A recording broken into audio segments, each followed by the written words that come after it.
My name is Nick Sekran. I'm the Director of Sustainable Development at the United Nations Development Programme.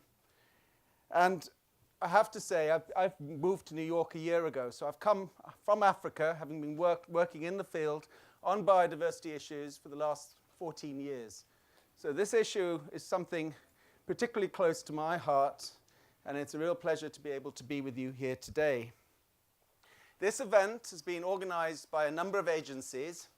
CITES, the convention that's responsible for regulating the trade and utilization of illegally harvested wildlife and flora. UNDP, the organization I work for. UNEP, the UN Environment Programme.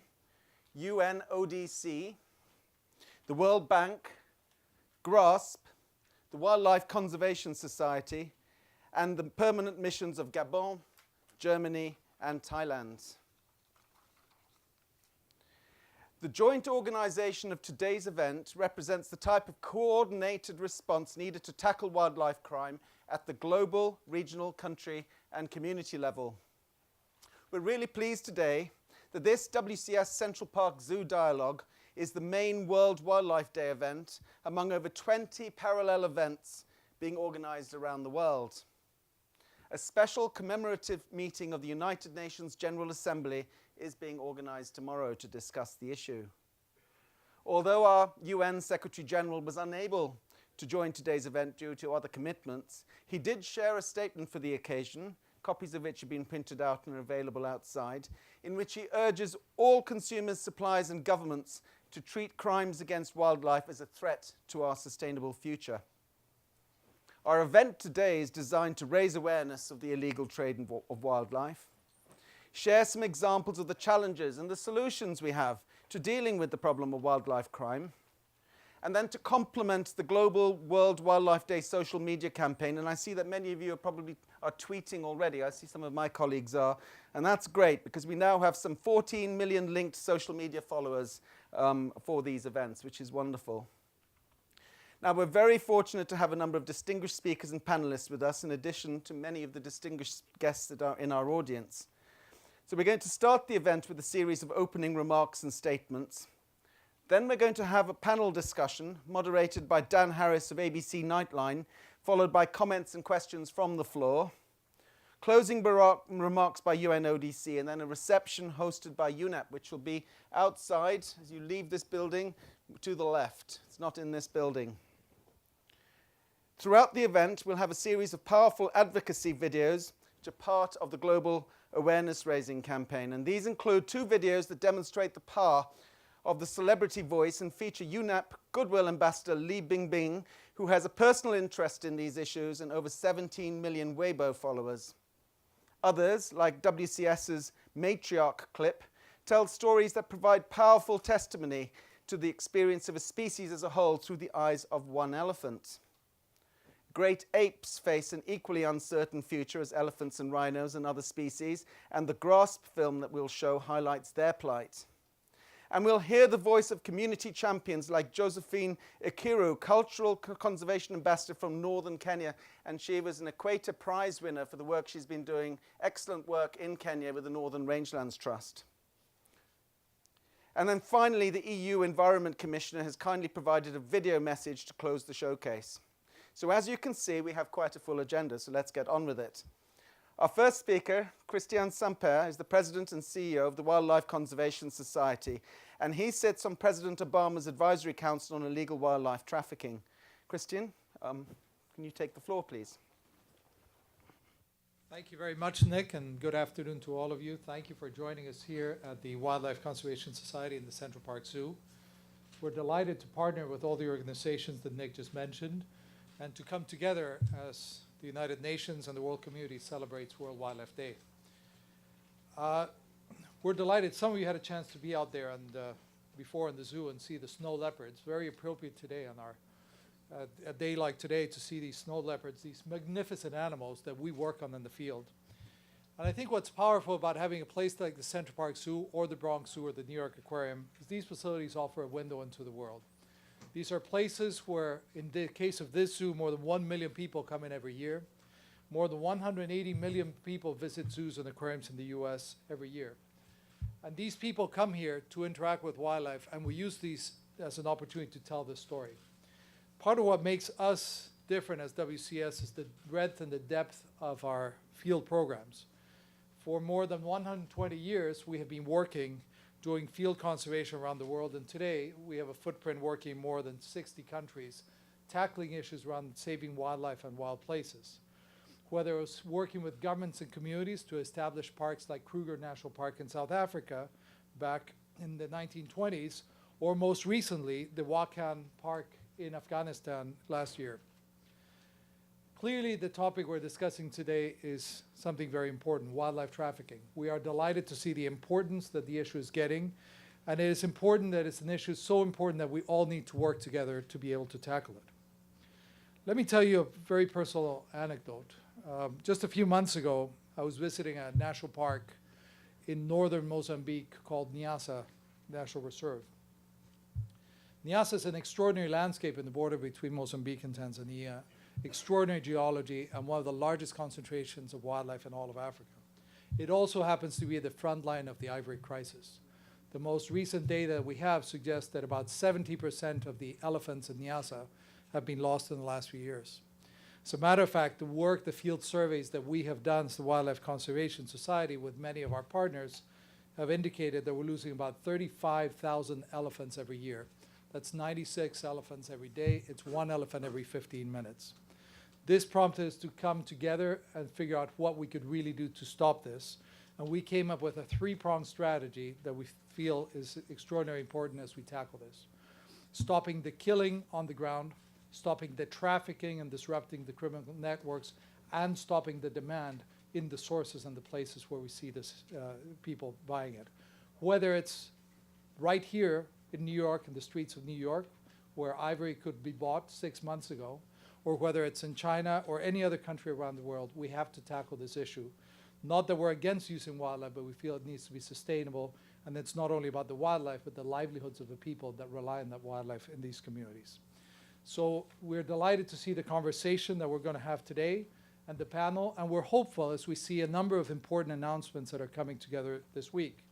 Just to mention some that you probably saw today or in the last week alone. For example, China has come forward and announced a one-year ban on the import of ivory.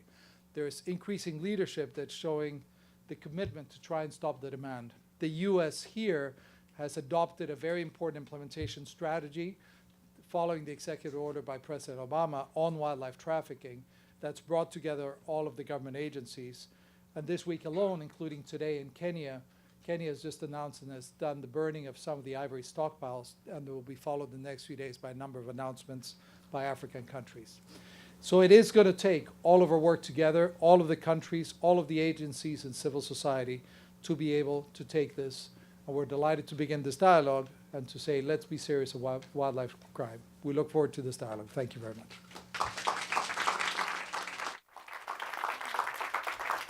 Thank you very much, Christian. I've worked with WCS for many years. You do great work on the ground. I'd now like to turn to the ambassadors from Gabon, Germany and Thailand. That's Ambassador Marianne Bibalou of Gabon, Ambassador Harold Braun of Germany, and Ambassador Chayapan Bamrungpong of Thailand. Please.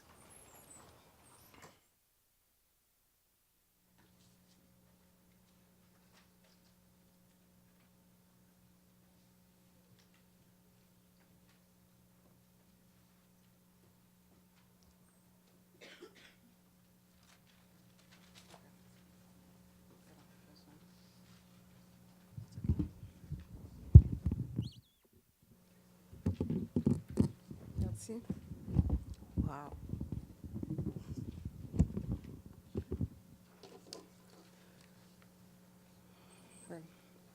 Dear friends of wildlife, today we are celebrating at numerous events across the globe the beauty of wild fauna and flora. We are also recognizing the invaluable benefits that wildlife provides to people. It is our joint task to protect wild fauna and flora in their many beautiful and varied forms for this generation and the generations to come. Today, wildlife is in danger more than ever, despite all the efforts undertaken at national, regional, and international levels. A record 1,215 rhinos were killed in South Africa alone in 2014, representing a 20% increase compared to 2013. A rhino horn fetches up to $65,000 a kilo, making it more valuable than gold. Between 20,000 and 25,000 elephants are poached annually in Africa, out of a population of no more than 650,000. For forest elephants, the population declined by 60% between 2002 and 2011.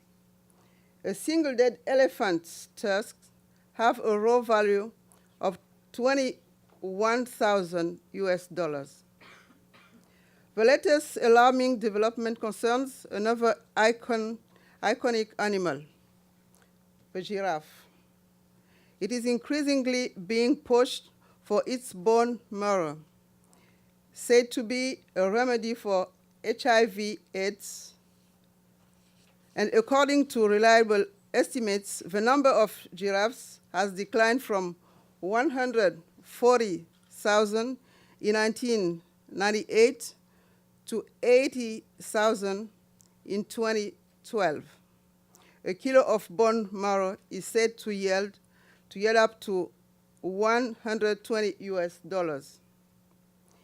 Illicit trafficking is also on the rise with regard to many other species, including great apes, pangolins, turtles, crocodiles, and others.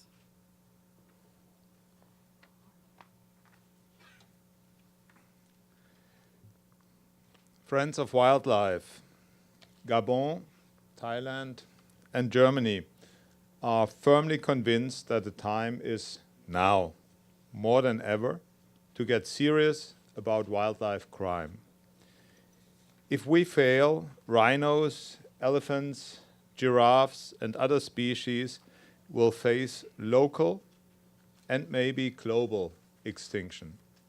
If we are not able to stop poachers and traffickers, future generations will have to look in their history books to see elephants, tigers, and rhinos. Moreover, many countries are increasingly suffering from the adverse economic, social, and environmental impacts of wildlife crime with direct implications for livelihood and sustainable development. Poaching and illicit wildlife trafficking can also undermine national and regional stability. Revenues generated by criminal groups in a number of African countries directly contribute to the fueling of conflicts. The scale and nature of wildlife crime is a pressing global problem that requires shared solutions at all levels. No one country, region, or agency working alone will be able to succeed. The need for an enhanced collective effort within and between states, regions, and agencies is obvious.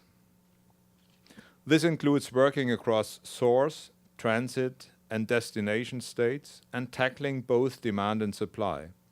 The fight against wildlife crime is our common and shared responsibility.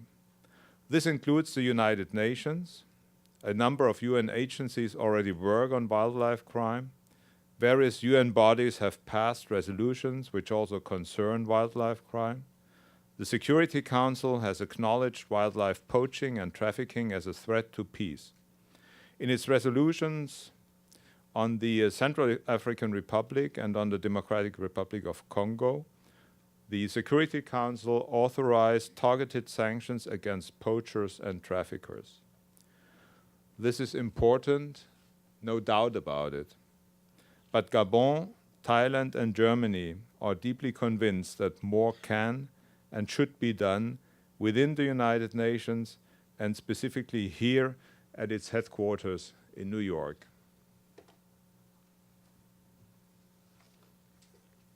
So dear friends of wildlife, with this in mind, the UN Group of Friends on Poaching and Illicit Wildlife Trafficking has been established by dedicated members of the United Nations, including Gabon, Germany, and Thailand, with the aim to raise awareness among the UN membership of the alarming trends in wildlife crime and the urgent need to step up our efforts to fight this scourge.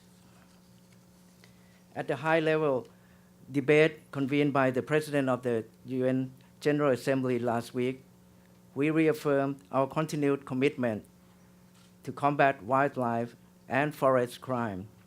We called on all member states to make illicit trafficking in protected species of wild fauna and flora involving organized criminal groups a serious crime, in line with the provisions of the United Nations Convention against Transnational Organized Crime.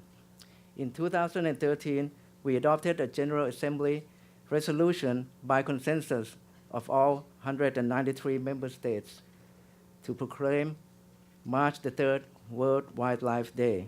Last year, we celebrated the first ever World Wildlife Day at the UN headquarters. It is encouraging to see that this day is getting ever-growing platform and forum for all stakeholders, citizens, civil society organizations, the private sector, government, and international organizations. Let's continue on this path. Let's send a signal from this meeting that we are determined to put an end to wildlife crime. Let's get serious about wildlife crime. Thank you very much.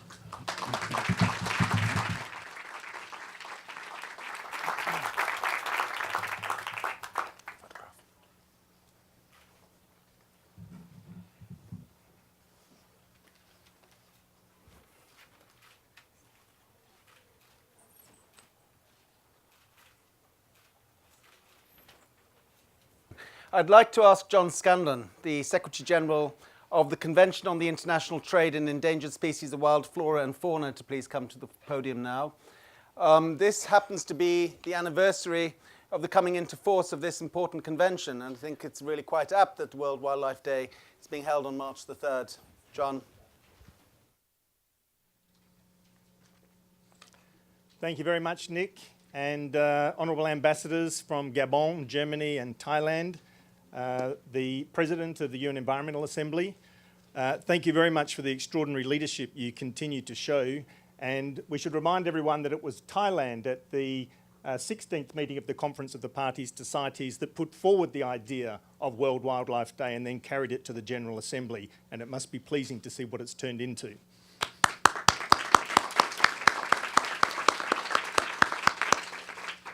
Thanks to also all the partner organisations, their names are up there, I won't read them out, but also to WCS in particular for hosting us this afternoon. I think everybody's seen very graphic images of elephants and rhino that have been slaughtered for their horn or their ivory. It's a tragic crime scene that is being replicated across their range every day. What these images capture is the brutal effect that this has on these particular animals, but what it doesn't show is what lies behind these images. What it doesn't show is the impact that this illegal killing is having on entire species, on ecosystems, on local people, on national economies and on regional security. And nor does it show the faces of the transnational organised criminals or the rebel militia who are driving this illegal trade. These individuals are corrupting officials right across the illegal supply chain. They are recruiting local poachers. They are reaping high profits at the expense of local people and of national economies. Nor does it show what these particular criminals and rebel militia are doing with the proceeds of their crimes, investing in all sorts of illicit activities. I gave the observation of elephant and rhino, but unfortunately you could make the same observation talking about multiple other species, plants and animals. The crisis we're confronting is not a natural phenomenon. It's not the result of a drought or a flood or a cyclone. It's a result of people. This is a direct impact of what people are doing to wildlife. And if we're going to combat it, we have to work out what is driving these people and how do we stop them. And in the time I have available to me today, I just want to highlight some of the human aspects that are perhaps behind this illegal wildlife trade. I'd like to focus on three particular human characteristics: greed, ignorance, and indifference. If we think of greed, this is the transnational organised criminals, some cases the rebel militia, who are pursuing profit with no regard for people or no regard for animals. These people are not going to be influenced by campaigns showing dead elephants or dead rhinos or impoverished people. They're exactly the same as people that are trading in narcotics. They're not influenced by seeing pictures of dead people who've been the result of their illicit trade in narcotics. These people are only going to be influenced by two things: risk and profit.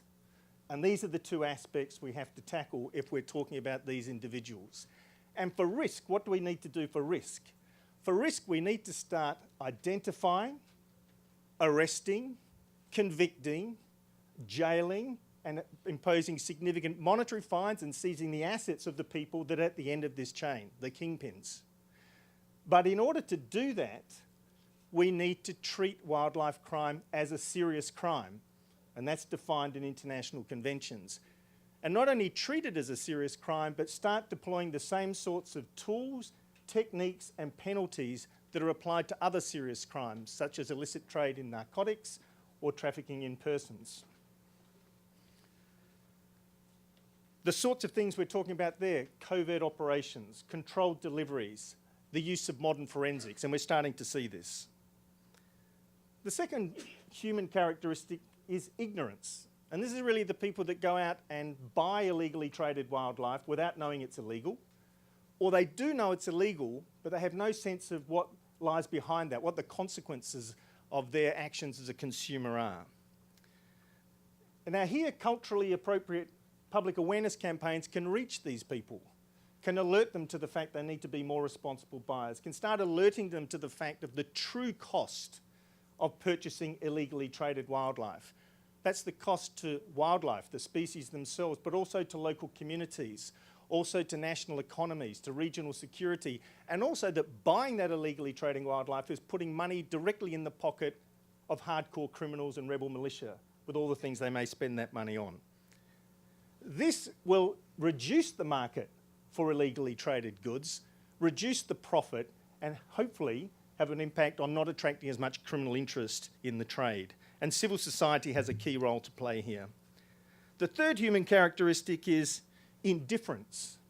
And this is possibly the hardest one to tackle. And here I'm referring to the indifference of a customs officer who thinks wildlife crime is not a big deal for me, or the enforcement officer, or the prosecutor saying, do I really have to prosecute a wildlife crime? Or the judge, or the politician who says, is wildlife a big issue? What's the impact on rural communities or the general public? How do you deal with indifference? And this is where leadership matters. And what leaders say, what political leaders say, and we've heard it from the president of Gabon, we've heard it from multiple leaders, saying wildlife crime is a serious issue, and I, as the head of state or head of government, treat it seriously. That permeates through the entire system. It says this is a priority for government. You cannot turn a blind eye to this anymore. This is important for government, and this is where leadership matters. The other area where it can work is where you have high-profile personalities, be they members of a royal family, and we've seen what Prince William's been doing globally. Could be sports star, movie stars. These sorts of people, when they say this is an important issue, it has an effect on the public. And the general public view is that, oh, wildlife crime then looks like it's a serious issue. And it also has an impact on how we value nature. We value nature culturally, scientifically, recreationally. So what people in the public spotlight, what political leaders say matters, and that's how we can address indifference. So they're the three human characteristics I think we need to tackle: greed, ignorance and indifference. And the positive news is that significant work is underway in relation to all three. A number of states are now moving to treat wildlife crime as a serious crime. They are deploying the same sorts of techniques and tools and penalties to combat this crime. We are seeing public outreach campaigns right across every region going on. And I was just in China, there's significant public outreach campaigns there. I was just in Thailand, significant campaigns going on there. I was just in Vietnam, significant campaigns going on there, and in this country itself. And we are seeing extraordinary political leadership. The three countries that are sponsoring today, Germany, Gabon and Thailand. But I was just in China. I had the opportunity to meet with the Vice Premier there. In Thailand, met with the Deputy Prime Minister. The extent of political leadership is growing and is having a significant impact. And there are numerous personalities, including Nadia here today, who are lending their voice to this campaign. And this has been complemented by efforts being taken to work with local communities, to look at their livelihoods, to look at engaging them as actors in fighting against illegal wildlife trade. More bit of positive news is the UN is working as one here. I think you can see it from here, but it extends beyond this. And perhaps one very positive way of looking at it is that through working together, collectively, together with the non-government sector, the social media campaign has been extraordinary. This thing called a thunderclap, I don't know if you're all familiar with a thunderclap, but it's a way of having greater impact with Twitter. This year we got over 1,000 people sign up. We reached 14 million people through that. And Lisa was telling me that the wider reach with the hashtags that we've been using, World Wildlife Day and Serious About Wildlife Crime, has reached 147 million users. So by working together, the collective outreach has been quite extraordinary. So we are confronting a serious challenge. We do need to do more, but there is a lot going on within and between countries. This requires a collective effort across the entire illegal supply chain, source, transit and destination countries. That is coming. One example of where we're making progress, we just released the CITES MIC data today. And if you look at East Africa, it's not the same story all parts of East Africa, but we are seeing a steady decline in the poaching rates, such now that the poaching rate is lower than the natural birth rate, but a steady decline there. That's the result of this collective effort. So we have to look positively. In Central and West Africa, we've still got a number of issues we need to deal with to pull these numbers down. So colleagues, with the growing level of political commitment that's evident here in New York today, with the frontline measures we're seeing taking place across the entire illegal supply chain, tackling both demand and supply, and the sort of momentum that is generated through events like this, convinces us that we can win this, but it depends on people. And how quickly we do it depends on all of us, including all of us here. And I conclude by thanking you for your personal commitment. Thank you.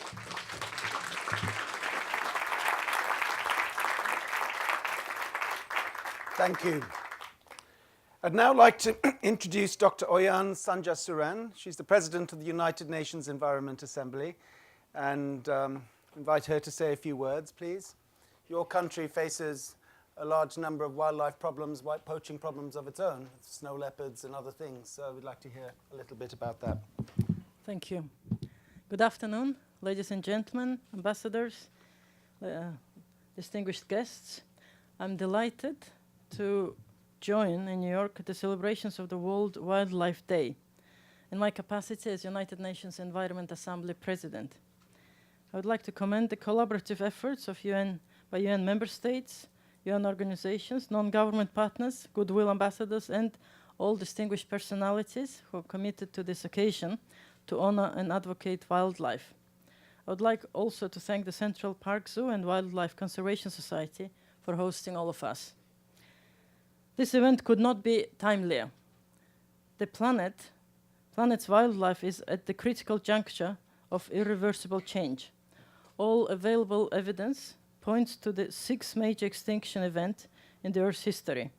Unlike the previous 5 events, which were due to natural transformations and disasters, the current loss of biodiversity is mainly due to human activities. The magnitude of habitat and landscape modifications, increased rates of species extinction, and the reduction in genetic variability due to population declines are having devastating impacts for the prospects of all life on the Earth. Many consequences of these impacts remain uncertain, but major negative effects are already foreseeable, but could be avoided or at least mitigated. As we move towards the universal post-2015 agenda and the Sustainable Development Goals, with the hope of improving the human and planetary well-being, it is our duty to recognize and address severe challenges, such as the threats to wildlife. Last year in June, in Nairobi, all member states addressed the issue of the illegal wildlife trade at the first United Nations Environment Assembly. I'm proud to say that recognizing the economic, social, and environmental impacts of illicit trafficking in wildlife, the member states adopted a resolution focused on the illegal trade in wildlife and put this issue as one of the top priority issues. And we called at the UNEA that the General Assembly in New York should consider the issue at its current session. UN Environment Assembly supports the repositioning of illegal trade in wildlife in the multilateral agenda, adding to the political foundation required for a more decisive, coordinated, and coherent international response.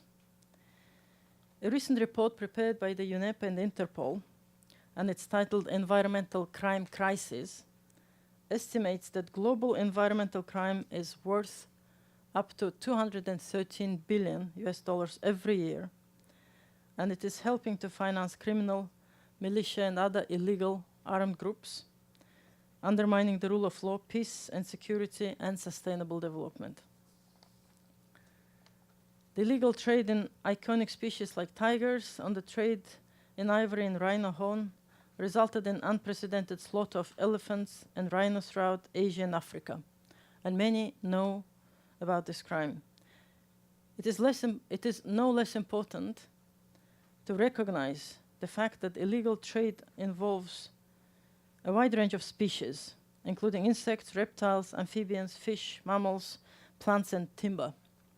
From box turtles and pangolins as pets or for consumption, to bears, predominantly for biofarms, the situation is really dire.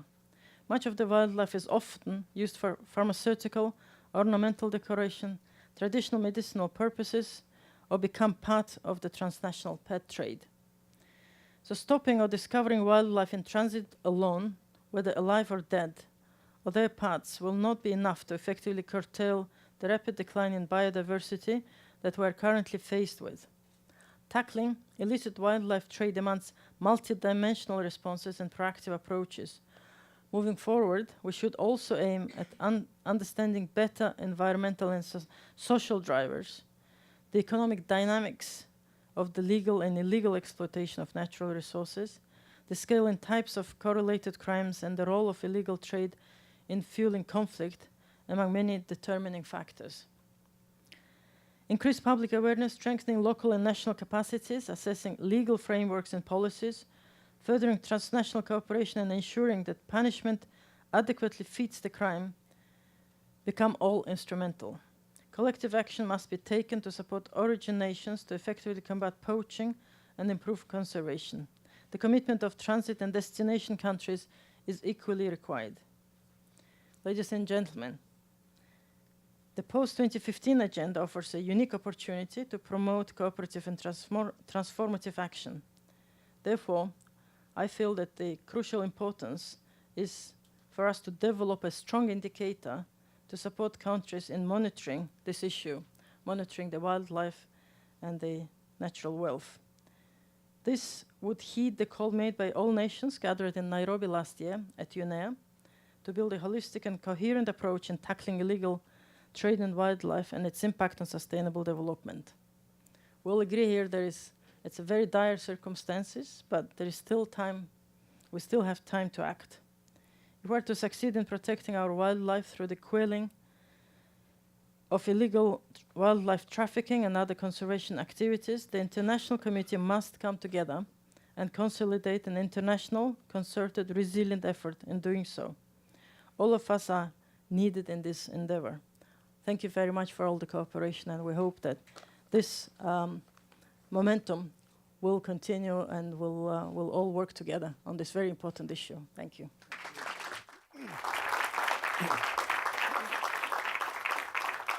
Thank you very much for that, Dr. Sanjay Suran. May we now have the first of the two sets of videos that we'll be watching this evening, please?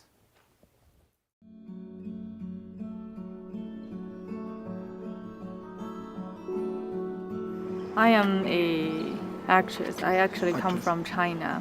As the ambassador of UNEP this time, that's why I came to Kenya. 我估计，我相信有很多人可能不知道这个猎取象牙的过程。我们要尽我们最大的努力去杜绝这种杀戮。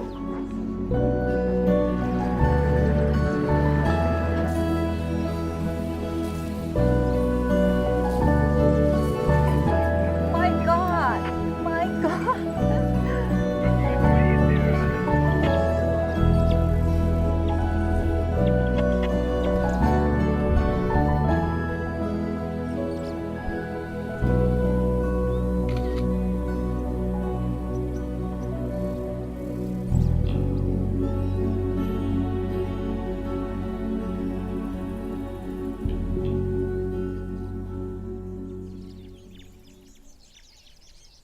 This is called the skull. This is the head of the elephant. Wow! The tusks actually come out of here.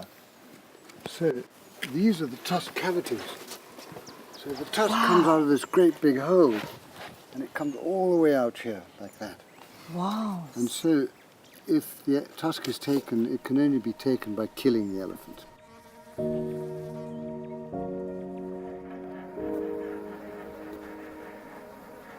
She was speared, probably with a poisonous spear. She walked, and this is where she chose to come and die. Later on, when she died, the whole face was removed.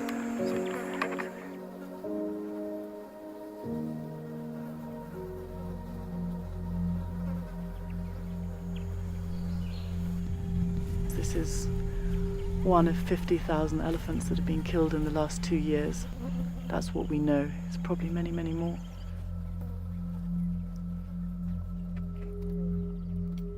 Elephant is an animal. Why people cry for them? I just feel so sad. It's really 太残忍。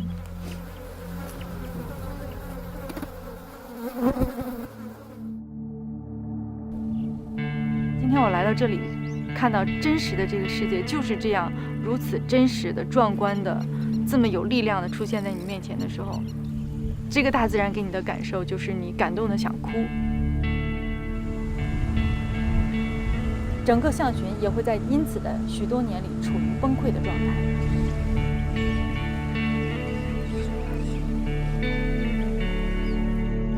你知道，你其实有能力改变这一切。没有买卖就没有杀害，请帮助我们，让更多的人了解真相。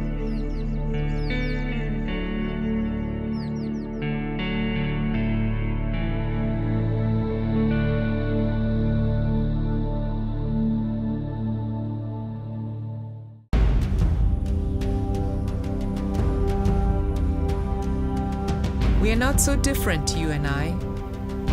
Our worlds exist side by side, mirror images of the other, separated only by a thin veil of unawareness.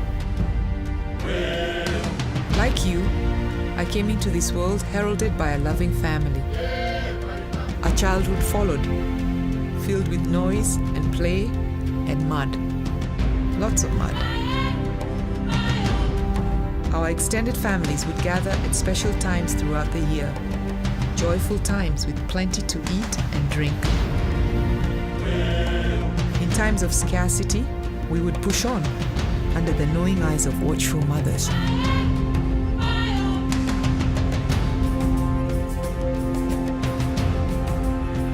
Like you, we mourn our dead and we cherish our young. We have rich language and long memories.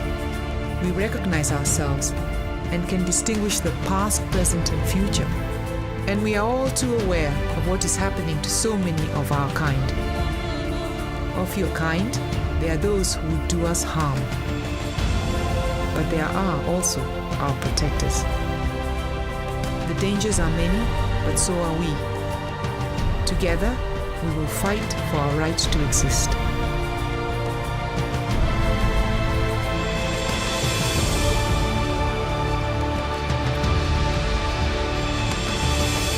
I am the largest of all who walk this earth. I am the architect of this landscape. I am a mother. I am a sister. I am a daughter. I'm the matriarch, and this is my tale.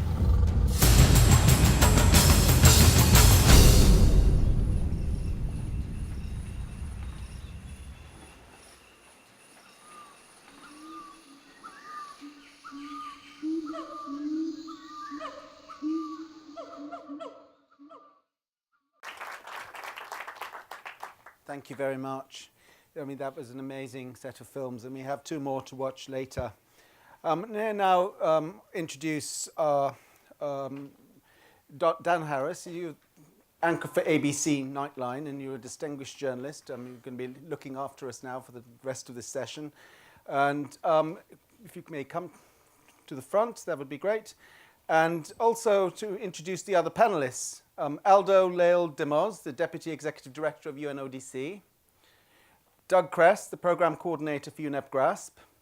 Sue Lieberman, the Vice President for International Policy at WCS.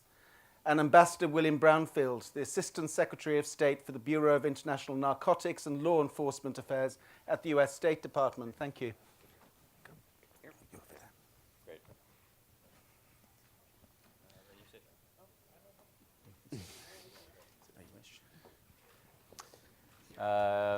Thank you for having me. Appreciate it. I consider myself a friend of wildlife. I've had the enormous privilege while working at Nightline to cover rhinos in Nepal and tree kangaroos in Papua New Guinea and cheetahs in Namibia and gorillas in the Central African Republic. Also, my wife and I have 3 rescue cats in our house, and they're a huge pain in the ass. So let me just start with a question that I'd like to get all of you to answer. The U.S. recently took some pretty high-profile action to deal with this issue, and now the UN is obviously organizing a couple of days' worth of events. However, we've known about this problem for a long, long time. So what has taken so long to, quote-unquote, get serious? I'll start with you. Right. Well, I lived in South Africa for many years, and I can tell you that back in 2007, 2008, we lost 13 rhinos a year. Now we're losing 3 a day. I mean, this problem has just overwhelmed the capacity of the country to deal with the crisis. I mean, it started off small, and then it just ballooned, and it was incredibly complicated in terms of the large number of actors involved. In fact, it was a transboundary crime, and the country was overwhelmed. It was really struggling to keep up. And I think that's been the case everywhere. I mean, I think it's taken a while for people to sort of, countries to come together and say, hey, we can't resolve this the traditional way, just by depending on park rangers in our protected areas, trying to fight the problem. We need to have a concerted global effort which looks at what we need to do in the source countries, brings everyone together from the police to the customs to address the problem down to the countries which demand the product. Yeah, in the more than, I hate to say, more than 25 years that I've worked on wildlife trade, this isn't new. Illegal wildlife trade has always been a problem. In fact, it's one of the motivations for the signing of the CITES Treaty on March 3rd in '73. But we have never seen, on the one hand, this level of engagement of transnational organized crime, of criminal syndicates, in the trafficking, whether it's of ivory, rhino horn, pangolins, etc. That there are a number of reasons for that. Reasons include much easier transport routes, also breakdown of governance and increasing corruption in a lot of countries, in a lot of places. That's underpinning so much of this. By the same token, though, we've never seen it this bad. We've never seen this level of engagement, political level. And what we need to do is turn this great attention from governments, from UN agencies, this unprecedented collaboration that you're seeing here today, UN agencies and conservation NGOs, but we need to turn that into action on the ground, stopping poaching, stopping trafficking, and stopping the demand. I think it can be done, but we cannot use the tools of the 1980s to solve the problems of today. We need to be as clever, as smart, and as organized as the criminals themselves. I have a million follow-ups for both of you, but I just want to say that just in case people are wondering who's speaking here, that was Nick Sacred and obviously Sue Lieberman, and Doug Kress is going to speak next, but I would just ask people to sort of introduce themselves as we go. No problem. I'm still Doug Kress.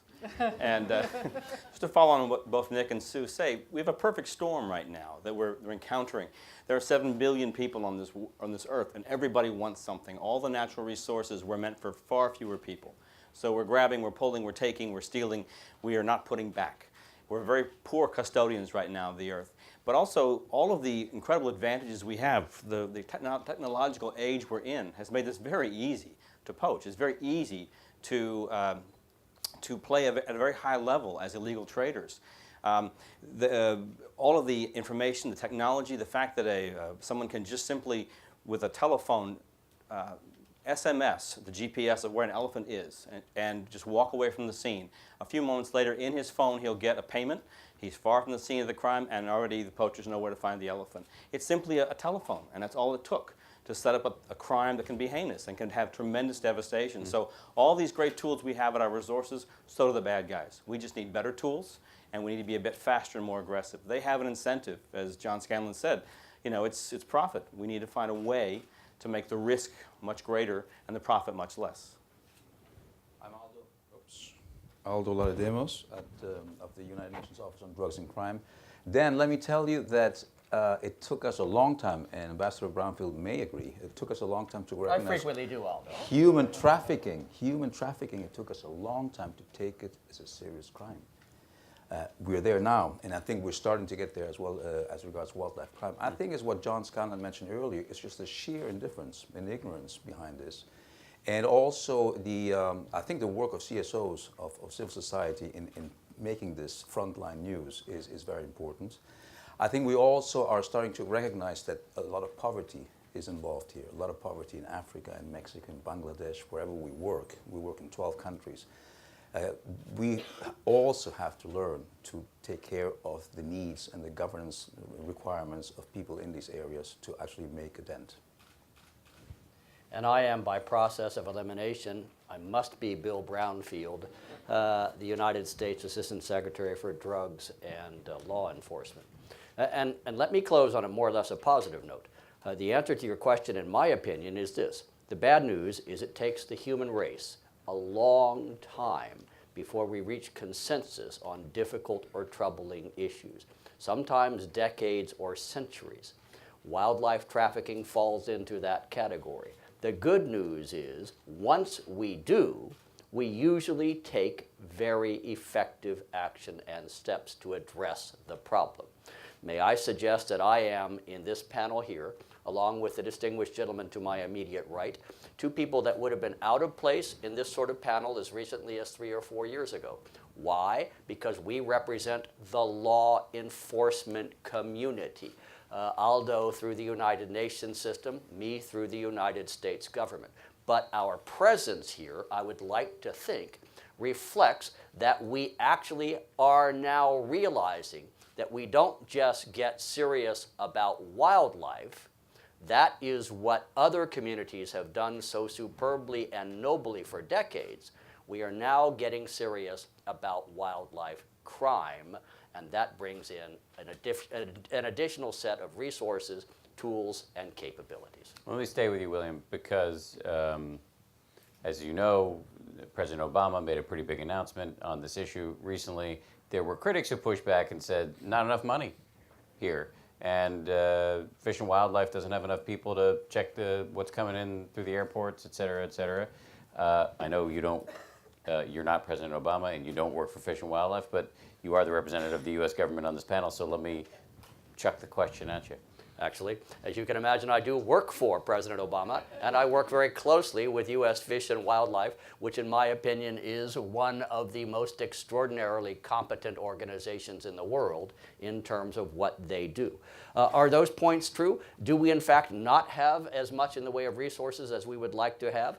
Are we starting in this process later than we should have started? Yes and yes. That does not change my fundamental position at the start, which is we are now moving in the right direction. Let me take my budget as an example. When I started down this road in 2012, my budget that was dedicated exclusively to combating wildlife trafficking was a little over $6 million a year.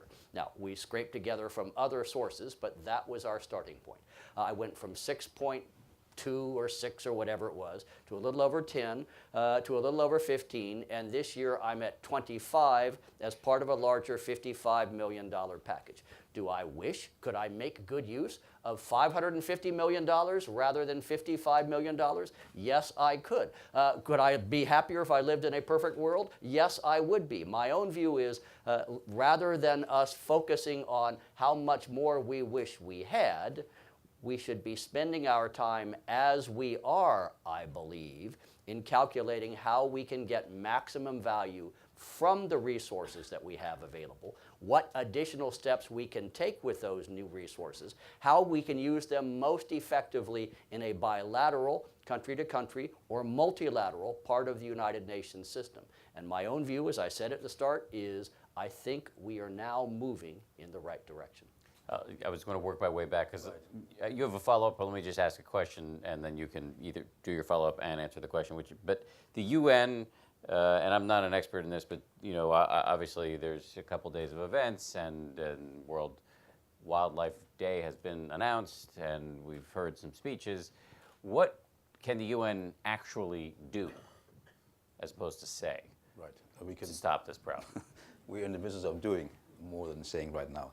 I was going to mention the U.S. is obviously not alone among member states. They have good friends, and the International Consortium on Combating Wildlife Crime, which sort of brings together some of the people here, the CITES secretaries, ourselves, the World Customs Organizations, Interpol, the World Bank, are very staunch allies of the U.S., of Germany, of Gabon, of many countries. What can we do? First of all, we have to build very strong partnerships within the UN. The Secretary General Ban Ki-moon has been calling for this. The President of the General Assembly, tomorrow, I will be joining him on the podium precisely to celebrate that we have, look, we mentioned the UNDP, UNEP. We have a lot of entities that have something to contribute here. As far as UNODC, the Drugs and Crime Program, is concerned, we have a fairly narrow but probably very important mandate to fulfill, and that is to help about 12 countries right now on our list of clients to improve their legislations, to get the judicial systems much stronger to prevent this crime, but also to investigate, to prosecute, and to sentence. So Dan, I would say that if we work together, if we manage to work together, as we've done in other areas, in counter-piracy off the coast of Somalia, if we really get together with CITES, with UNDP, with UNEP, I promise you, I am convinced that next year, as we celebrate the 3rd of March, we will not just talking about ringleaders that were caught in Nepal or in Eastern Africa, which is true and very encouraging. Hopefully we'll have many, many more success stories, especially of law enforcement at work. Doug, what do you think the UN can and should do? I work at the UN. I work, as many of us do in the room here and on the panel up here.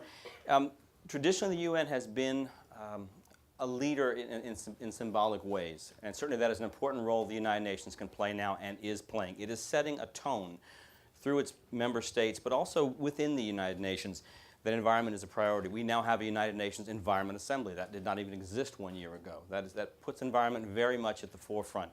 And I think as long as the United Nations continues to put environment into all of its major documents, major speeches, major speaking points, it becomes, as Ambassador Brownfield said, it becomes part of the vernacular. It becomes accepted, it becomes part of budgets, it becomes a priority. But there's also practical things the United Nations is doing now that often get overlooked. For instance, we at GRASP work very closely with United Nations peacekeepers in Central Africa. Now, they're there to keep the peace in the Democratic Republic of Congo, but they shuttle around chimpanzees and gorillas for us all the time. So when they get confiscated and we need to get them to a sanctuary, these guys load them onto the helicopters and planes and trucks and move them around as part of their mandate, which is to protect the natural heritage of Central Africa. And they're currently now crafting their language for this next mandate, which has a much larger piece of environmental policy inside it. It's making environment part of your job, part of your day in, day out job. Want to pick up on that? I can pick up on it. I do not work for the United Nations or any longer for government. But I think in order to tackle this problem, there needs to be action at every level. And first and foremost, we have to stop the poaching. We have to work with governments to build their capacity, to train, to provide the tools, the equipment, the motivation to rangers on the ground. And one way to build the political support and the political will for action that needs to be taken at the national level, both on the ground and stopping the movement of illegal wildlife and stopping the traffic across borders, one way to create political will to foster that, one way is bottom up, but the other way is top down. So from the UN level, from the level of the United Nations, the various UN agencies that are here, it can help stimulate and motivate governments to take action. We've seen through CITES, for example, attention and putting pressure on governments who may not be fulfilling their obligations on ivory trade, rhino horn trade, and others. That sort of intergovernmental environment can put pressure on governments to take action back home. I think we're seeing at the UN now, even though I think, you know, sustainable development goals may not solve all the problems of the world, but the UN right now is focusing on what are the goals, what's the development agenda for the next 15 years. And one of the targets that all the member states now are agreeing on relates directly to wildlife crime. If we can get that adopted, and we believe that there's tremendous support for that, then we'll see efforts of governments, efforts of UN agencies, efforts of donors at fostering sustainable development will also pay attention to stopping wildlife crime and doing everything we're talking about here. So basically, I think that every action needs to be taken at all levels, but the action at the UN level and UN agencies is absolutely critical to this. Want to crack at it too? Yes. I mean, I work for an agency which has a very large biodiversity program. It's $1.5 billion plus portfolio. And we're very proud of that, and we're very proud, for instance, that we've contributed to major expansion of protected areas on the planet. You know, in the last 3 years, larger than the size of Switzerland. But while we were sort of expanding protected areas, we were losing the wildlife from under our feet. We had major issues, and you know, we were working in some of the largest elephant rangelands in Africa, and for instance in Gabon, in Minky Bay, and elsewhere. And notwithstanding our efforts, we were losing wildlife. So the question is this a good investment? And we realized that we couldn't just continue business as usual. We needed to do something different, business unusual. And for starters, we needed to work within our organization with different parts of the house, the people who dealt with anti-corruption, the people who dealt with rule of law, not just sort of deal with the environment team, the people who were dealing with livelihoods and jobs, people dealing with poverty, looking at that side of things. And we realized we certainly didn't have all the expertise inside our organization to address this. We needed to work with the World Bank. They have expertise dealing with money laundering. They had a lot of expertise dealing with biodiversity and livelihoods and poverty, very relevant to this agenda. And similarly, our colleagues in UNEP and in UNODC and Interpol and others. And so it's taken us a while, but we've actually had to re-gear, re-engineer our programs, come together around a common agenda and to say, look, we bring this to the table, but we certainly don't bring the rest. And this is a sort of a microcosm of what's happening globally. Per our estimate, we're spending around $45 billion a year on conservation across the world. Okay? It's not insignificant. So the question is, yes, we need more money, but how do we use that existing money more effectively? And certainly the conservation community cannot do it alone. You're going to need to move beyond the park boundaries. You're going to need to work with customs. You're going to need to work with the police. You're going to need to work with the judiciary. You're going to need to work with the people dealing with money laundering and the bankers and so on and so forth. And you need to work across borders. And I think by re-engineering the way we work, using those resources in a different way, more smartly, we can make a difference. And yes, we do need more money. But let's not sort of stymie efforts in terms of trying to make progress by sort of claiming that we can't do it because we don't have resources. We can do things with the resources we have today. I'm going to throw out another question and we can just work our way back. I've never worked for government. I've never worked for the UN. Probably will never work for either of them, especially after the obnoxious tenor of my comments today. So you guys throw out a lot of acronyms and talk, and it's just striking to me to listen to you talk about how great it is to get different parts of the same organization to work together, which is just, you know, culturally to me sort of odd because you work for the same organization. Can you get your act together fast enough to save the animals who are disappearing in real time, according to the statistics that you laid out at the beginning of this conversation? I think we can, but I'd also say that we're no different from any organization, whether it's government or non-government or a business. I mean, different organizations and have many different parts, and just by the nature of the way we organize ourselves as a species, people, you know, we tend to work in small clusters, in small groups of people most effectively. So when you're trying to mobilize at scale across organizations, it takes time. And it's the same whether you work for Coca-Cola or IBM or if you work for the UN. So that's just a bottom line in terms of how organizations operate. But yes, we think we can. We think with the resources we have on the table, working with the countries and really addressing their needs and looking at how they do things and really looking at how they re-engineer the way they do things, we can make a difference. But it's not going to be easy. This point I made around us starting from a fairly low baseline with rhinos in South Africa to where we are today, that did overwhelm everybody. And I think we need to recognize that and be honest about that, because we need to, through honesty, I suppose, we find our solutions. So you talked about action being taken or being needed at all levels. Can this action be taken quickly enough to stop what seems to be a precipitous slide in population levels? I think you can.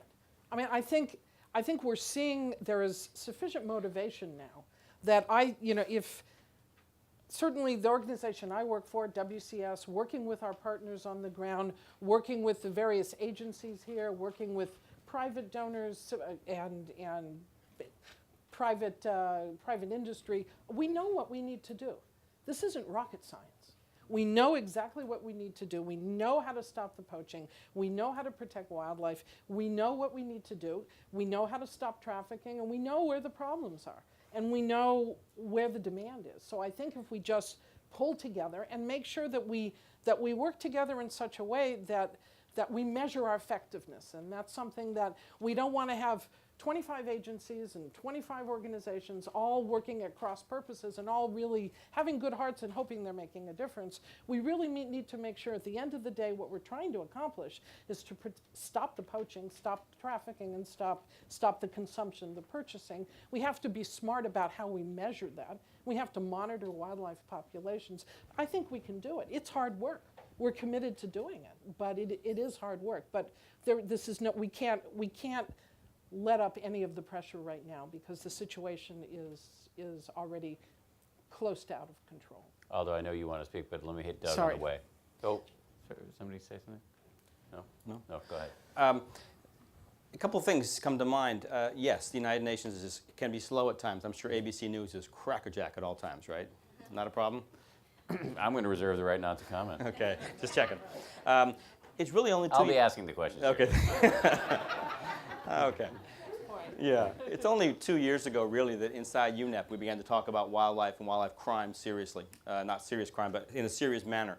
So in 2 years, it has gone from being some very small conversations in different offices to something on the global scale. So that was nimble, far more nimble than I've ever seen the UN behave before.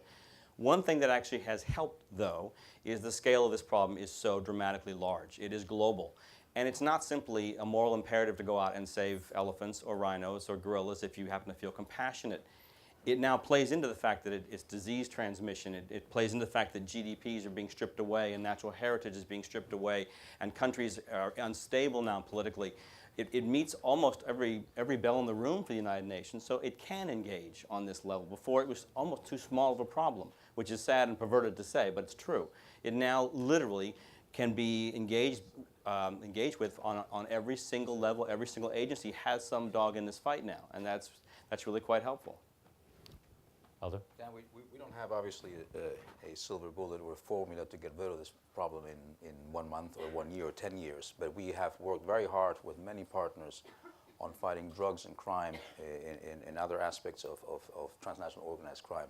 I can assure you that we are ready within the UN to yield results much faster, much better. In fact, seizures are up as regards wildlife trafficking.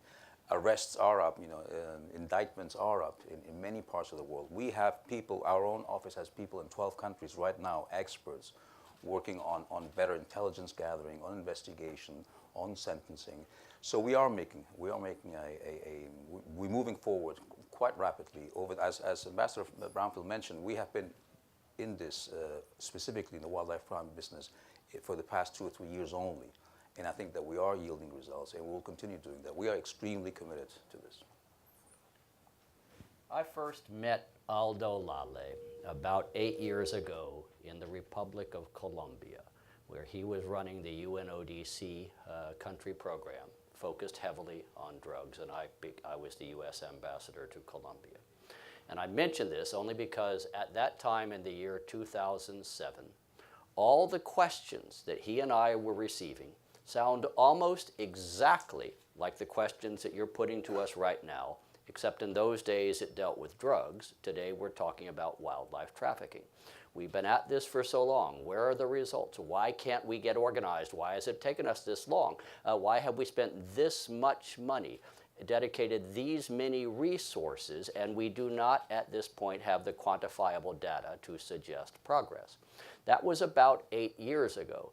These days, people are practically bending over backwards to congratulate Aldo, and from time to time, even me. I'm not nearly as handsome as he is, but nevertheless, for the extraordinary things that were accomplished in our Colombia efforts a decade ago.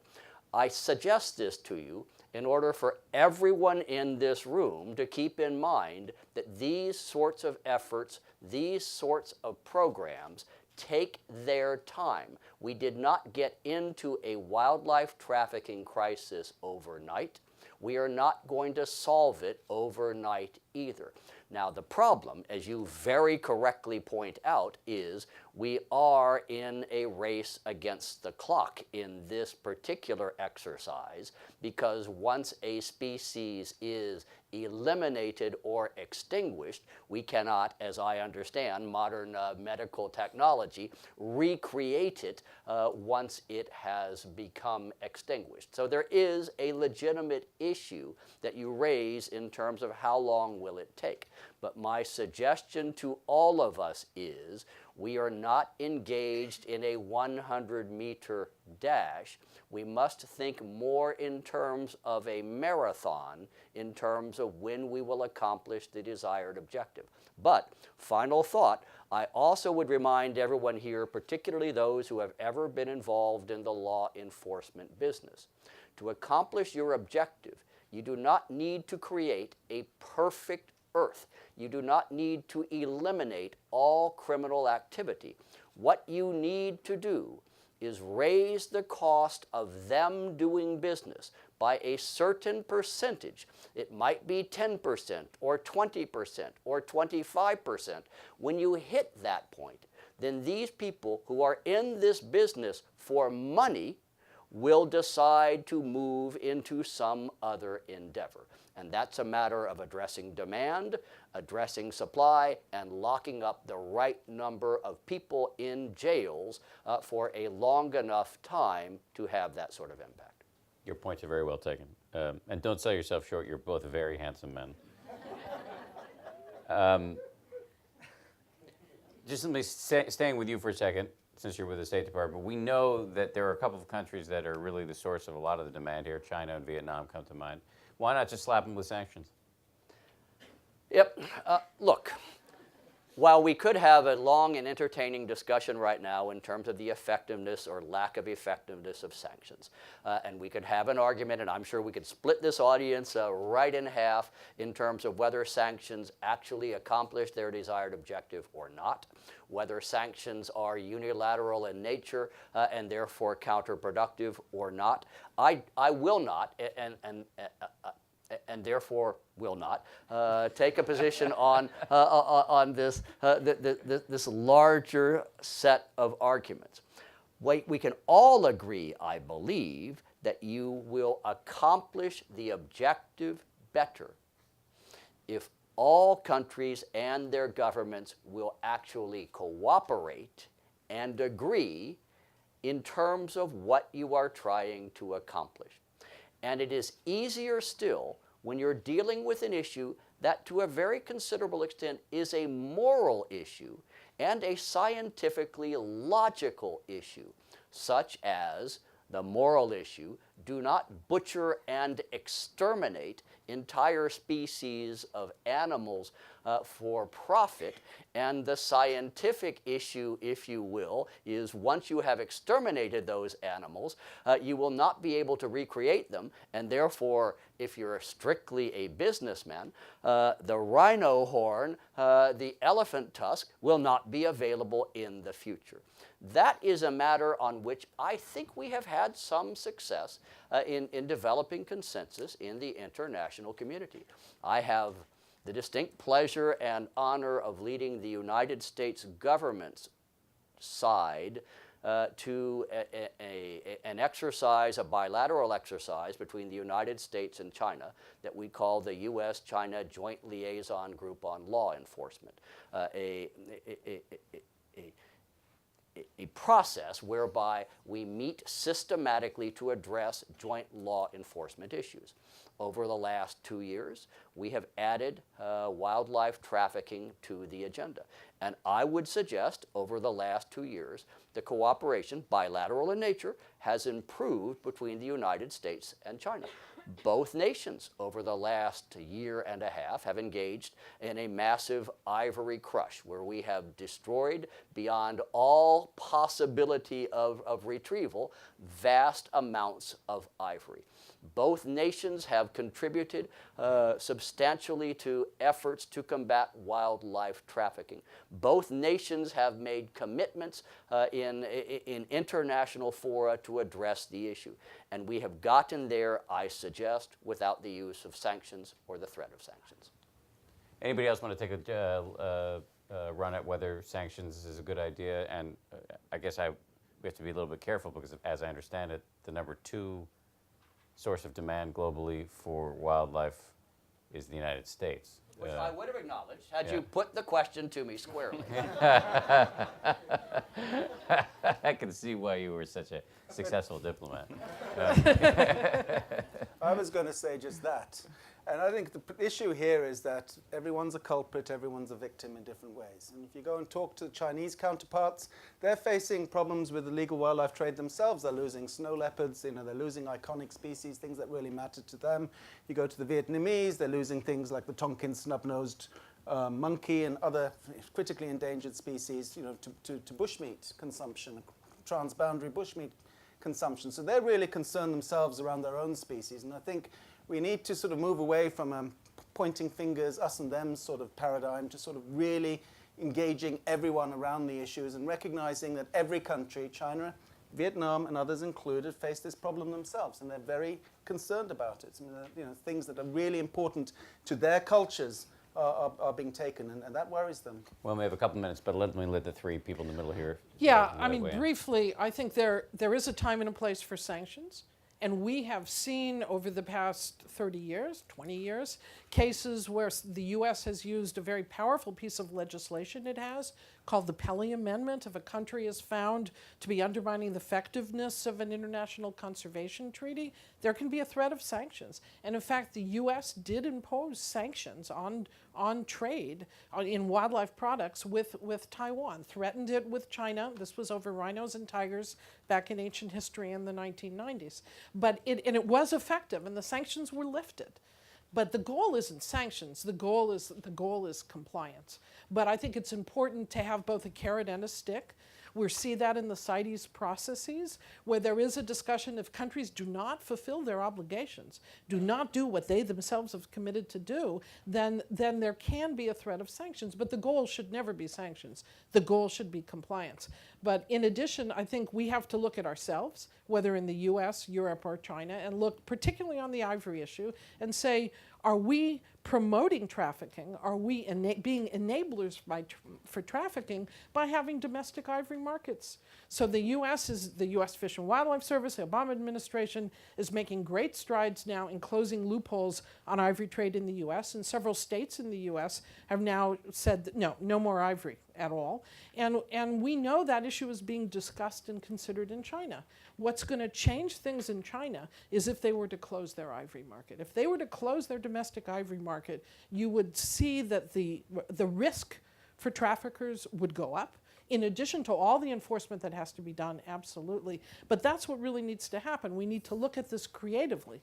The U.S. is looking at closing loopholes on its ivory market. The Europeans should as well, and so should China and Vietnam. Aldo and Doug, we have just a minute or 2. I can be real quick because Sue took a lot of what I was going to say, so thank you. Sorry. No, that's cool, but I was going to say one thing.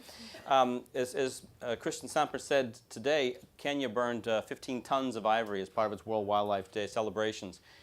And it's very clear that we're talking now about there are 3 definite stops in any illegal trade. There's a origin, there's a transit, and a destination country. We understand this chain now. We understand that there's many players in illegal trade.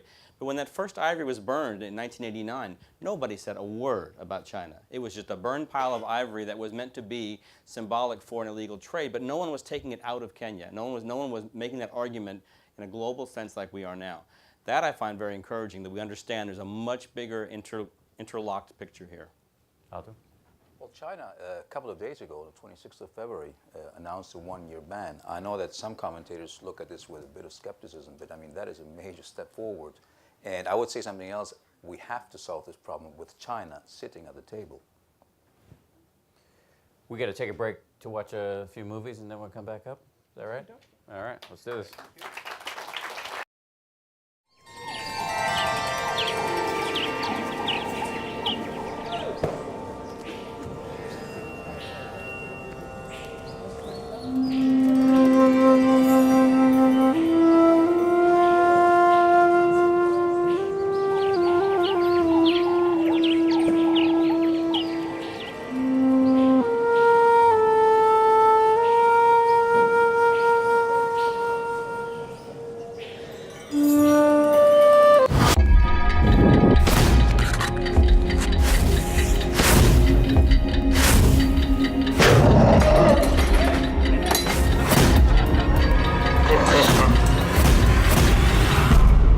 Every year, we lose more species to illegal wildlife trade run by organized crime. Buying and selling protected wildlife products is a crime. Don't be part of it.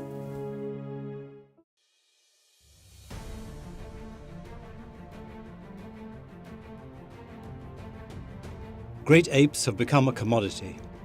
Pushed to the brink through deforestation, hunting and disease, the great apes, chimpanzees, bonobos, gorillas in Africa and orangutans in Southeast Asia now face another sinister threat, an illegal live trade that feeds growing markets in Asia and the Middle East. They're smuggled in crates labeled dogs. They're stuffed into automobiles alongside drugs. They're carried in handbags, backpacks and suitcases, transported along waterways or shipped under falsified travel documents that defy common sense. But there's no doubt that great apes occupy a highly symbolic piece of the multi-billion-dollar global environmental crime.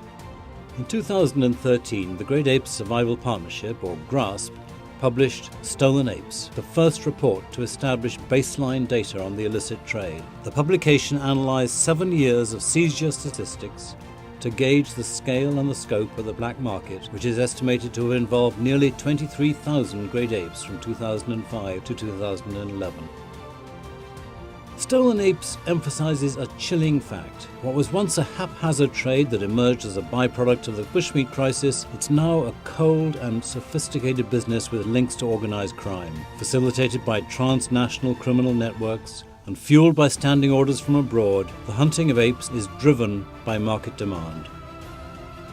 The continued loss of so many great apes in Africa and Asia could cripple the ecological health of those regions. Tougher law enforcement, stricter punishment, and a global awareness campaign that closes down both ends of the supply chain are required. Now, before it's too late.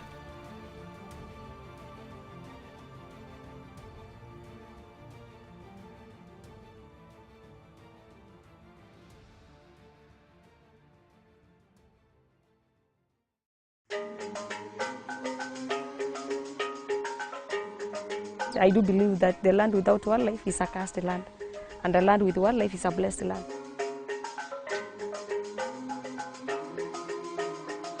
When you kill wildlife in your land, you bring a curse in your land. Conservancy really has played a big role to bring peace and security, to deal with the peace and the security issues in my community. But today we are not killing each other, we are living in peace and unity. Our people are empowered. They know more about conservation. They love their own wildlife.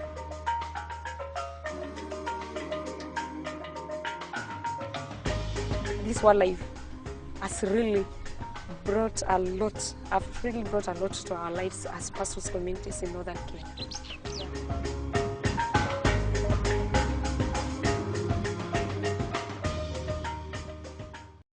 It is time to get serious about wildlife crime. the European Union has joined in the fight.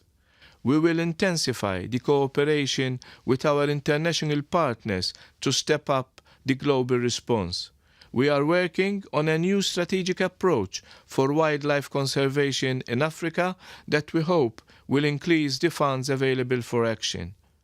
An important tool in the fight against wildlife trafficking is the CITES Convention, and the European Union is soon to become a party to it. We will also use EU diplomatic and trade policies to address the problems at the heart of wildlife trafficking, such as corruption and the growing demand for illegal wildlife products. We are going to open it up to questions from people other than me. Go ahead. Can you tell us who you are? Okay.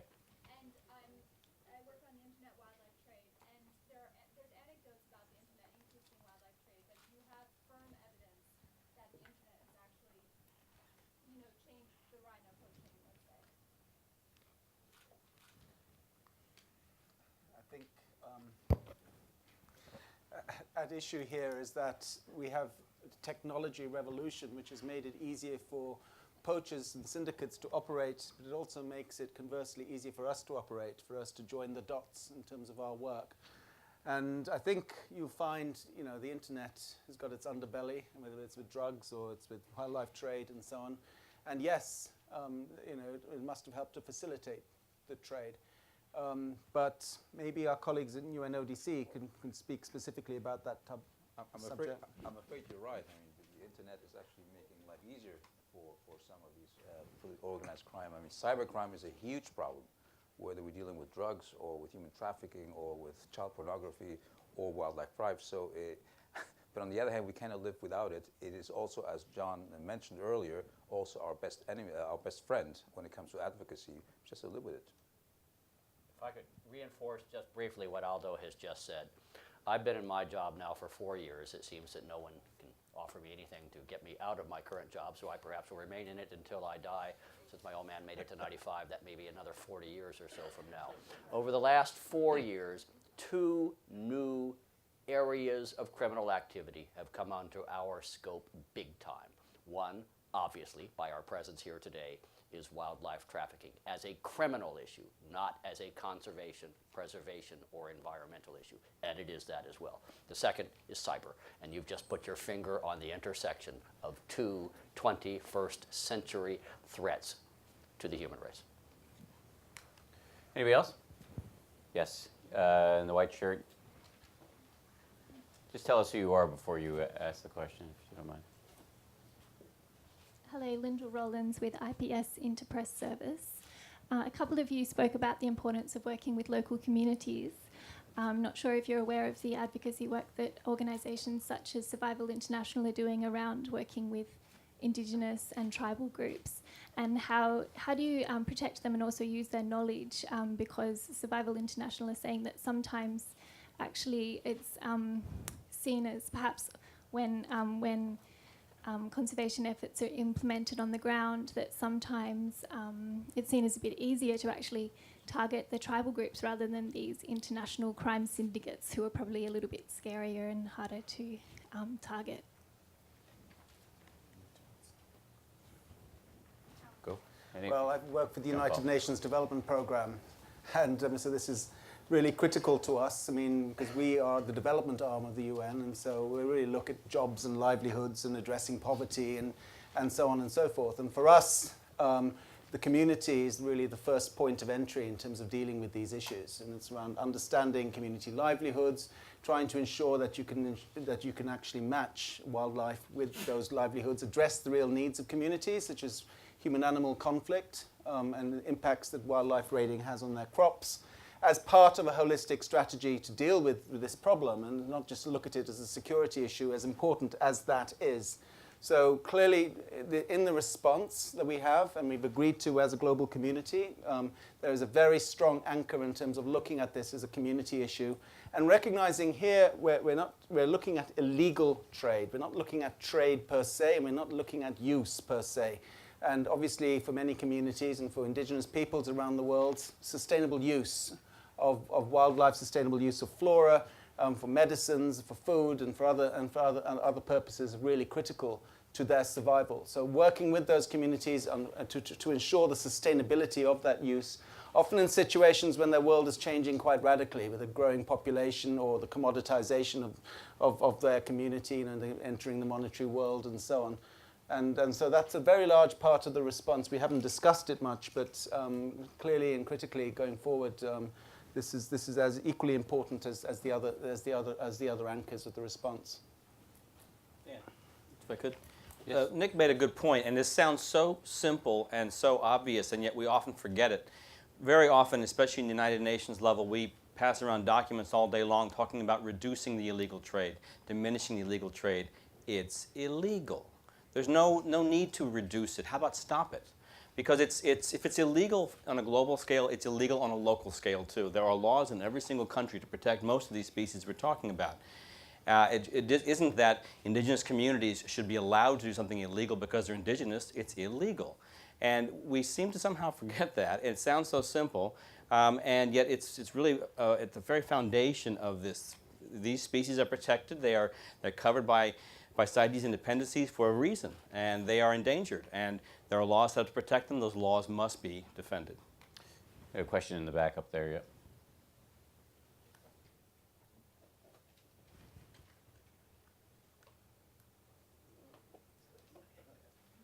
Yeah, thank you very much. My name's Crawford Allen. I'm from Traffic. I had two very quick examples I wanted you guys to reflect upon, if you would.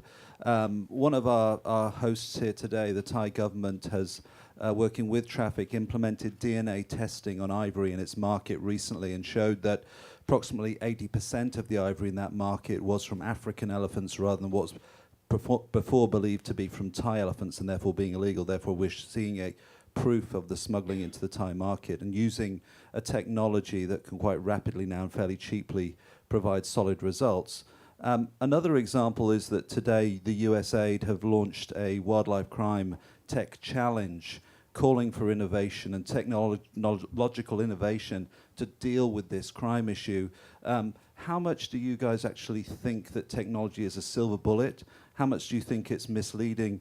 And do you think that we're going to see a time when technology is really going to help us get ahead of these criminal networks that are involved? I should say, Crawford, I'm sorry I didn't recognize you. You've helped Nightline do stories on bushmeat in the past. Thank you. You do good work. Thank you. I hear that a lot. Go ahead. Well, right off the bat, I mean, I think you have a very important point. Science is on our side. Sampling of ivory, sampling of timber is something else we're doing with many friends within the UN, with IQIC.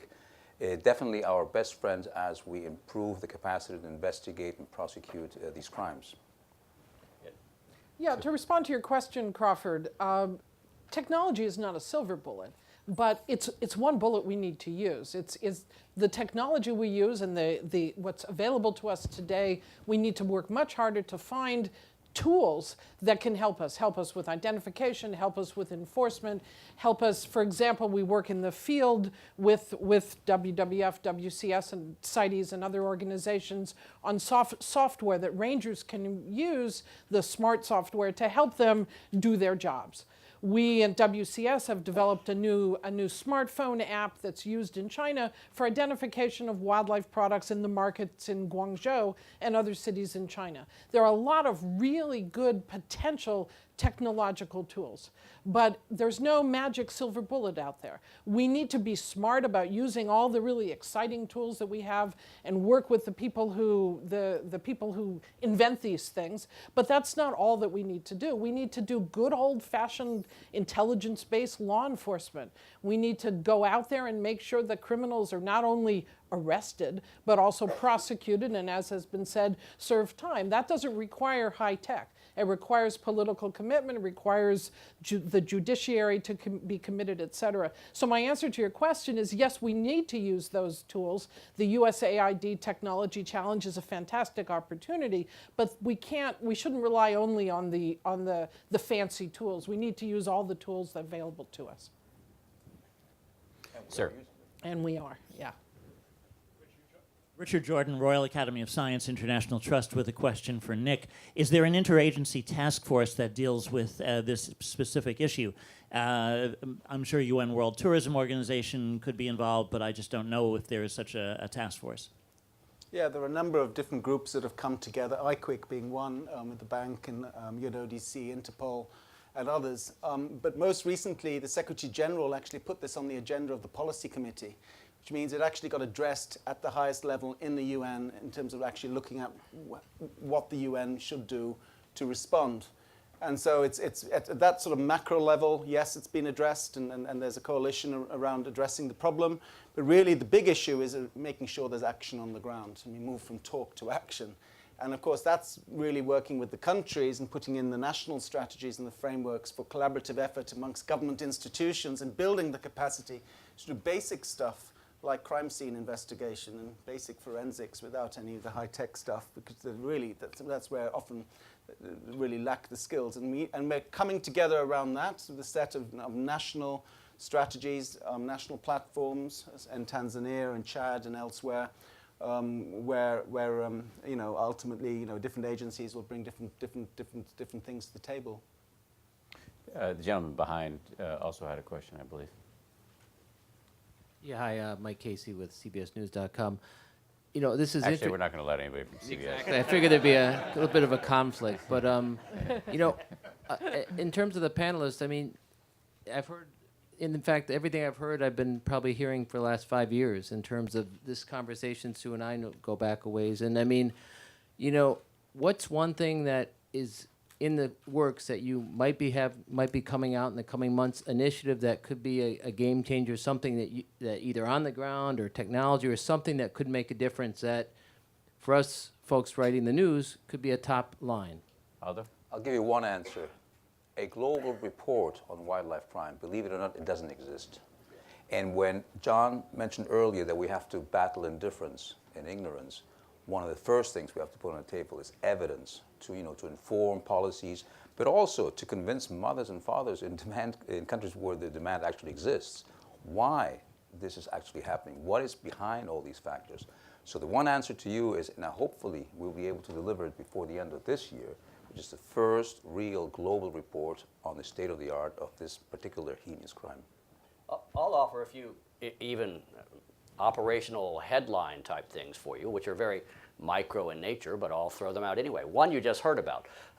Some people have developed, some very smart people have developed an excruciatingly intelligent technological approach using DNA to pinpoint with a high degree of precision exactly where these elephants came from, whose ivory has in fact arrived in country X or country Y. This is a terrific law enforcement tool as you figure where to place your resources and concentrate your efforts and presumably produce results that can then generate your headlines. Second, we are in the second year now of a multinational, it involves 40 or more different governments cooperating for a finite period of time on wildlife trafficking cases. We call it COBRA, and since this is the second time we've done it, COBRA 2. COBRA 1 actually produced several hundred hits, cases that actually are being prosecuted in 4 different continents, 4 different continents around the world, which presumably will have some sort of impact. Third idea, in the year 2013, following, and this is bilateral, U.S. only, but it can be picked up by any number of other governments or organizations around the world, the United States Congress authorized something called the Transnational Organized Crime Rewards Program, where my government, the United States government, is authorized to offer big, substantial rewards of up to $5 million for information leading to the successful investigation and prosecution of individuals or organizations involved in transnational organized crime. The first one we rolled out to the tune of $1 million, which for some people is a lot of money, involved an organization called the Se Savang Organization, based in Laos, which we assessed at that time was the world's largest wildlife trafficking organization with operations in Southeast Asia, elsewhere in East Asia, and in Africa. Now that, from my perspective, is something big, particularly if, as I hope, but am not yet in a position to report, it generates an actual active case, a prosecution, and eventually taking down a substantial organization. 3 concrete examples I would offer to you. There are a few people, oh, actually, go ahead in the back. Yep. Hello, my name is Jia Zhang. I actually work for the music industry protecting another endangered species called songwriters and composers. But when you're speaking of uniting many different initiatives, governments, agencies, departments within those agencies, well, that's a lot of work. And this is not an expression of any cynicism on my part. I'm genuinely curious. I'd like to know, even amongst the 5 of you sitting here, what you think is the overarching motivation for yourselves, be it and your organizations, be it economic or security related, political even. And I ask that as somebody who, just as a citizen, it's really more just a matter of the heart and concern for the environment around me. So I'm very curious. Wasn't clear. Overwhelming motivation for what? Yeah, why are we doing this? Why are we doing this? Take a shot at that. I mean, like, what do you all agree upon? Like, what do you think would be the umbrella motivation to take it the extra way in trying to just do all the work involved in coordinating yourselves? And also, like, I guess the flip side of that would be what's at stake. Truly, is should you fail not to be able to do it in time, or just not meet the goals? I'm not saying that you won't, I'm just... But I mean, trying to answer that, I think, yes, we have a common objective, but we may have different motivations as to why we're each engaged, and I think that's realistic. So from our perspective in UNDP, in the development program of the UN, we're concerned about people's livelihoods, and we see wildlife as being a natural asset, a capital for countries and for communities. In some countries, it contributes a major part of national product. In a place like the Maldives, for instance, biodiversity contributes some 97% of exports. That's because that country depends on tourism and fisheries. And if you have illegal fishing and shark fishing, for instance, as we haven't talked about marine resources, but a huge problem. Why are you pointing to me? Sue worked very hard on trying to ensure that there was that we made some moves and had some successes in CITES dealing with sharks. And I think we're all very happy she did that. You're a bit of a hero for many of us. But anyway, so you take those sharks, okay, you're undermining the economy of that country. And it's the same for elephants and so on. And in countries like Botswana, I think you've got 12% of GDP, 15% in the case of Namibia, which is attributed to wildlife. And this is really the future of communities, and it's their livelihoods that are being threatened here.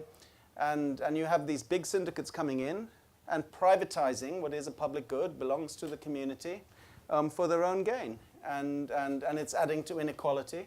It's a few bigwigs getting rich, because clearly the poacher, who's taking the hit isn't getting very much. We know that, but for rhinos and elephants and elsewhere.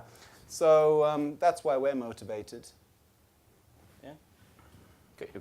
Go right on down the line. Yeah, I mean, why I'm motivated, why WCS is motivated, is we're committed to conserving and saving wildlife and wild places, to making sure in future generations there is wildlife, there are wild species, there are wild places for their own sake, but also for humanity, so that we have a healthy species and wild places out there. In terms of wildlife trafficking in particular, it's driven by human greed, and people are stealing. They're stealing the wildlife, but they're stealing from the future of local communities as well. So what you ask, what motivates me, is I want to stop people from stealing from the future by stopping wildlife crime, basically. Doug? Well, we all, first of all, I can't speak for the United Nations Environment Program single-handedly, because it's much larger than any one person, but I think every one of us up here tippy-toes around the same topic, and that's economics. It's economics. It is driven by profit and loss. And a perfectly good example of that, for instance, is of all the great apes in the world, the only population of great apes that is going up in number are mountain gorillas in East Africa. And that's because they make a fortune for the countries that have them. Right now, every single mountain gorilla in Uganda is worth $1 million a year in gorilla tourism revenue. In 2013, Rwanda reported $294 million in gorilla tourism income. Those gorillas are virtually doubling in number. It's almost too many gorillas now for the space they have. But because they pay for themselves, because they have a value, they are very well protected and are allowed to thrive. And I think that's one of the issues we're having to face, as Nick said. Natural capital, the valuation of natural capital is a complicated and fairly new science, but it's one that's taking over. And wildlife and wild spaces have to be able to pay for themselves to some degree. That sounds cynical and it sounds kind of cold. Maybe that's a 21st century way of looking at some of these issues, but there's no doubt that it does pencil out. If an animal or a species or a protected area can pay for itself, it will get protected. Well, wildlife crime stifles, in fact kills, any development prospects for entire communities in many countries. But I will tell you something else what motivates me. It's the illicit proceeds, the income that they derive. $10 billion were mentioned, up to $150 billion. I can assure you much of that actually pays other forms of crime. Not leaving outside, illegal armies doing a hell of a lot of damage in these countries and our own countries. These are the kinds of stuff that motivate me, is protecting the development, sustainable development prospects of people in these countries, but also protecting ourselves from pretty nasty people. Sure. I mean, as you can imagine, you worked your way down the line and you get now to the harder law enforcement response. Aldo and I are at the law enforcement end of this panel. I mean, quite bluntly, whether one is trafficking in people, trafficking in timber, trafficking in counterfeit goods, trafficking in drugs, or trafficking in wildlife, illicitly and illegally poached, the objective from the law enforcement community is to investigate, prosecute, sentence, and incarcerate. And that is what is driving us. I'll close on this, however, with a personal comment. I also am a human being. I am the son, grandson, great-grandson, and great-great-grandson of West Texas cattlemen. Now, cattlemen are not known throughout the entire planet as great supporters of conservation and preservation.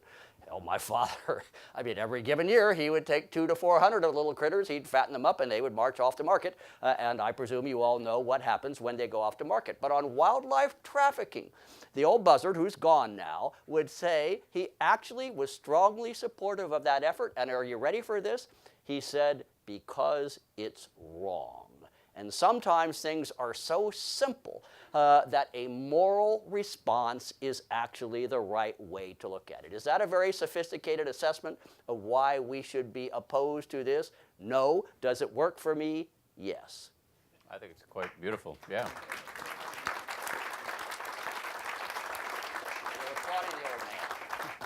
So there are a few people I do want to hear from specifically. I believe there's somebody from the World Bank here. Go ahead. And I actually have a question for the panel. I'm Valerie Hickey from the World Bank, and it's a real pleasure for us to be here and to be part of this group, because I think this is the first time in a long time that I'm seeing in real time a very mixed up, wonderful world, where we have conservation folks talking about law enforcement, and we've got crime fighters talking about the fact that it's wrong to kill orangutans. So I think this is a wonderful world. But of course, we're the World Bank. My job isn't to save animals, much and all as I love them, and those videos made me extremely sad. It's my job to end poverty. We invest anywhere between $50 and $70 billion every year in fighting poverty. And we've come to the conclusion that we can't get to zero poverty without stopping poaching. And we know that for sure. We've done the economics. We're in the middle of doing a very sound economics-based, rigorous and robust analysis of the economics of ivory trade. We have our folks who work in anti-money laundering who've come up with incredibly good methodologies to make sure that the proceeds of illegal wildlife trafficking can be seized. So we're changing that risk-reward balance that John so eloquently talked about. But one of the challenges we always have, of course, is this history and this tension that's always existed between conservation and development. And I know it's not always something we talk about, but it's very much there, and it's there with many of our counterparts within ministries of finance, for example, in the different countries in which we work, where they're making very real trade-offs between the money they're spending every year between building another school, putting more rangers on the ground to protect elephants, for example. How do we change the face of this debate so that it's not about conservation? So it's not just about crime, so it's about development. How do we do it in a way that emphasizes not just as a narrative that wildlife crime is anti-poor? We all know that the wealth of the poor, over a third of it is based on natural capital. It's nature that provides some shelter, it's nature that provides some startup capital, it's nature that attracts jobs to the rural frontier where otherwise the private sector isn't going anywhere near. And it's wildlife trafficking that's robbing them of jobs and robbing them of entrepreneurial opportunities when contraband is entering what are otherwise legitimate natural resource-based industries. So we all know this, we all talk about this, but in real time we've also met a lot of ministers of finance who think this is a wonderful narrative, but it's a Trojan horse for conservation. That at the end of the day, what we do care about are the orangutans and the elephants and the rhinos, and we do, but that's not all we care about. So I'd love to hear from the panel, how do we convincingly and compellingly make a different case? I'm only going to let one person on the panel answer that because we're running out of time and there are a couple more people I need to hear from, so I'm going to put on you. Well, Valerie and I spent a lot of time discussing this very issue. And I think, for starters, the conservation community hasn't been very good at putting themselves in the shoes of ministers of finance. Ministers of finance look for a number of things. Of course, you know, the dividend to the economy, but they also look at bang for the buck in terms of how effectively you spend money. And they tend to be, and I started off in finance myself, tend to be pretty clear-headed, I might say, but also pretty cold in terms of looking at logic and reality and not looking at emotion. So, very simply, it's about engaging with that persona, understanding the psychology of such a person and having a conversation with them. And frankly, it's not impossible. We've done it in countries from India to Costa Rica to South Africa and elsewhere, where the countries' ministries of finance have agreed to put money, resources into this, because they realize that there's an economic contribution, but they also realize that if you do things differently, you're not just throwing bad money after bad, but you're actually helping to get some results with a better use of public money. We've got just a few minutes here, but there are 4 people I need to bring in. Is there somebody from Interpol here? Yes, sir. Go ahead.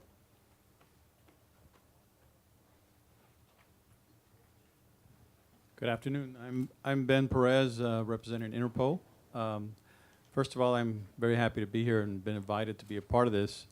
And one of the comments I just wanted to share, especially related to a couple of questions that were made with why now, what's different, what's happening. I can tell you from the International Crime Police Organization that I represent, just 5 years ago, there was 2 individuals that manned the desk that dealt with wildlife crime. And just in the last 2 years, that unit has grown to over 35 people, and it is now a subdirectorate within the Special Crimes and Analysis area. So there's a lot of attention and interest being beneficial to a lot of organizations. Interpol is one of them. One of the things that we wanted to underscore is, again, a one-of-a-kind operation that's never been done in Interpol, which is we called Operation Infraterra, which is quite simply a roundup of fugitives under the system of red notices. There have been roundups of fugitives in other parts, in other crime types, but never for environmental crime. Actually, we accounted for 139 wanted fugitives out of 39 countries, wanted for a variety of illegal criminal activities involving environment, everything from illegal logging to poaching. And that particular effort is ongoing and has resulted in some very high-level poachers that have been absconded from criminal prosecution in their countries, have been apprehended. One is Praj Kumar Praja, who was just arrested in Malaysia for being a renowned rhino poaching ringleader. So it has had its benefits. The overall effort that Interpol, particularly the subdirectorate that I represent, Environmental Security Subdirectorate, spends a lot of its time going across the globe, developing capacity building, particularly in the law enforcement arena. the void that exists right now is not necessarily in the presence of game rangers, but in the more complex criminal investigative demands, and also the void in criminal forensics. And that is something that's in high demand right now. We know there's a lot of organizations that are undertaking that effort. But filling the void to try to prosecute and try to make a case out of a particular circumstance of evidence and how you document that is so fundamental to many of us that have been in law enforcement for all these years that is in higher demand now, because a lot of prosecutions are not occurring because of the mishandling of evidence and presenting something for court. So we're making great strides in that arena. Ben, I'm sorry, go ahead. Go right ahead. No, I was just going to say, next time you arrest one of these poaching magnates, call me. I'd like to be there with my camera and ask them really uncomfortable questions while they're in cuffs. So would I. Okay.